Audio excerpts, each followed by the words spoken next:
देखिए इस समय मैं आया हूँ, ये ग्राम है घुरहा, गन्ना विकास परिषद एवं चीनी मिल गुलरिया, जिला लखीमपुर खीरी। और आप हमारे साथ स्क्रीन पे देखिए हैं प्रगतिशील कृषक श्री नीरज वर्मा जी। अच्छी खेती करते हैं और अधिकांश क्या सारी खेती है ट्रेंच बेस से ही करते हैं, यानी ट्रेंच जो दो चौड़े वाले होते हैं जिसको रियल में ट्रेंच बोलते हैं। और ये जो गन्ना प्रजाति अब आप स्क्रीन पे देख रहे होंगे, नीरज जी कौन सी गन्ना प्रजाति है? काफ़ी अच्छा गन्ना है ये 13235 है। 13235 के तो आप शुरू से ही शौकीन रहे जी। पहले भी मैंने आपसे जब बात एक बार किया था वो ऑटम का था जी।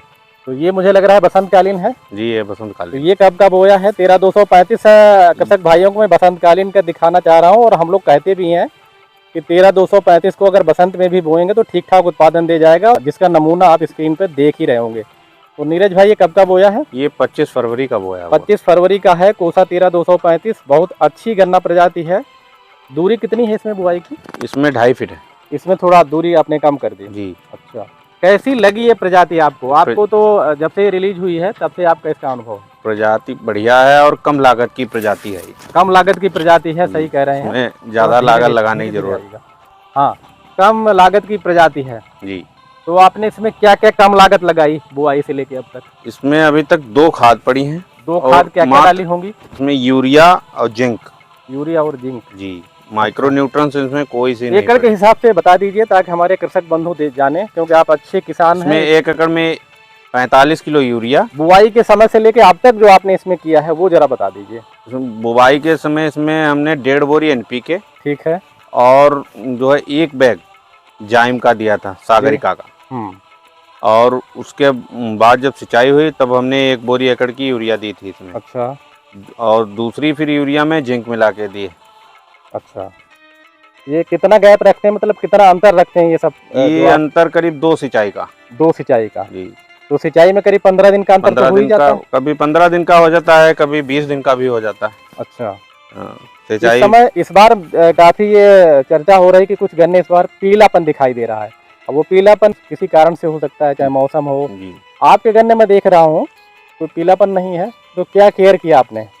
इसमें हमने चिलेटेड जिंक साथ में स्प्रे कराई हैं। अच्छा। जब ऊपर स्प्रे हुई हैं उसमें चिलेटेड जिंक का काम बढ़िया होता है, पत्तों से वो पीलापन हटा दे। इसमें काफ़ी टाइम हो गया, थोड़ी दवा हार्ड पड़ गई इसमें। थोड़ी हल्की सी तभी ये पीली पत्ती नजर आई, नहीं तो हल्की सी है वो दवा की वजह से। हाँ, वो जब अंदर किए हैं तो बाहर डबल मार दिए। अच्छा। हाँ, जो ट्रैक्टर वाले किए वो बाहर डबल मार दिए, उसी के चक्कर में इसीलिए हल्का सा जो कहीं हल्का पीलापन। लेकिन ओवरऑल फसल ठीक है। जी। तो ये 25 फरवरी का आपने कहा था? 25 फरवरी का बोया हुआ। उसके पहले इस खेत में क्या था? इसमें धान थे, धान के बाद लाही, लाही के बाद ये गन्ना। धान के बाद लाही, और लाही के बाद आपने गन्ना ले लिया। जी। तो ये कुल मिला के प्रजाति आपको अच्छी लगी? प्रजाति अच्छी है, लंबाई भी आप देख रहे हैं। कम ये प्रजाति अगर आप अक्टूबर में बोएंगे तो 238 के बराबर भी इसका गन्ना बढ़िया होता है। लंबाई काफी है। लंबाई काफी है और कीट और रोग कम लगते हैं जी, अन्य की अपेक्षा।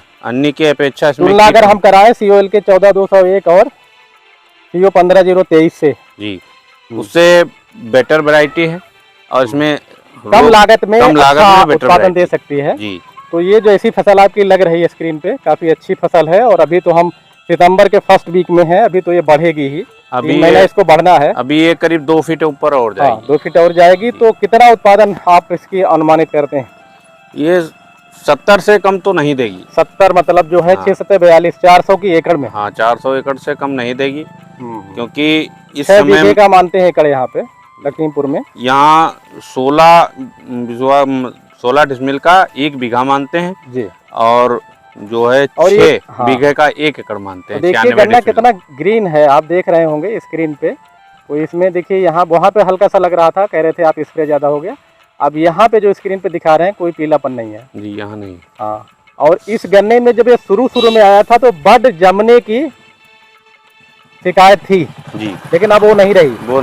हाँ, पहले इसकी बड जम जाया, अंकुरित हो जाया करती थी, लेकिन अब वो नहीं रही है। वो शुरू में ऐसा था कि जब गांठ के हिसाब से लाए आदमी तो उसमें यूरिया खाद ज्यादा कर दिया। सेवा ज्यादा, और किसी चीज की सेवा ज्यादा करोगे तो उसका रिएक्शन देखने को मिलेगा। तो हम लोग शुरू से कहते रहे हैं कि इसमें यूरिया का प्रयोग कम से कम किया जाए, खासतौर से CO 15023 और 13235 में। तो देखिए अब काफ़ी कृषक बंधु सीख गए हैं कि किस प्रजाति को कब बोया जाए। जैसे हम जब आप लोगों से बात करते हैं तो आप लोग जी कहते हैं कि प्रजाति के अनुसार प्रबंधन किया जाए। हम लोग जी कहते भी हैं प्रजाति के अनुसार, खेत के अनुसार। अगर कोई ऐसी वैरायटी है जो कि मजबूत खेत चाहती है तो उसको वहाँ बो दीजिए। हाँ वो दी हल्का वाला अगर हल्के खेत में चल पा रही है तो उसको वहाँ बो दीजिए। कोई शरद में अच्छा, जैसे 14-201 चल रही है, 16-14-201, जी तो वहाँ उसको बो दीजिए। CO 15-023, कोसा 13-235 को इसको आप बसंत में बो दीजिए। तो जब इस प्रकार का आप प्रबंधन करेंगे तो बेहतर उपज ले पाएंगे। तो ठीक है, बहुत अच्छा लगा नीरज भाई आपका। देखिए बहुत अच्छा प्लाट है कोसा 13-235 का। और 25 फरवरी का मैं एक बार और जानकारी दे दूं, अभी जब और बढ़ेगा तो एक बार और आपका ये साक्षात्कार लेंगे, कम से कम 3 महीने बाद। जी।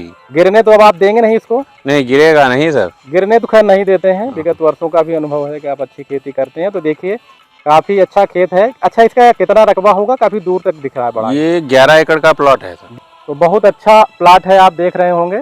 यही मैं आपको दिखाना चाह रहा हूँ, अच्छे अच्छे प्लाट कृषक बंधु देखें। और कुछ तो एक आइडिया लगता ही है कि बहुत सारे कृषक बंधु कहते हैं कि हमारे खेत पर नहीं बढ़ रही है, तो कुछ कोई प्रजातियां और कैसी चल रही हैं अन्य कृषकों के खेतों पे, तो उनका अनुभव साझा किया जाए ताकि हमारे अन्य कृषक भी लाभान्वित हों।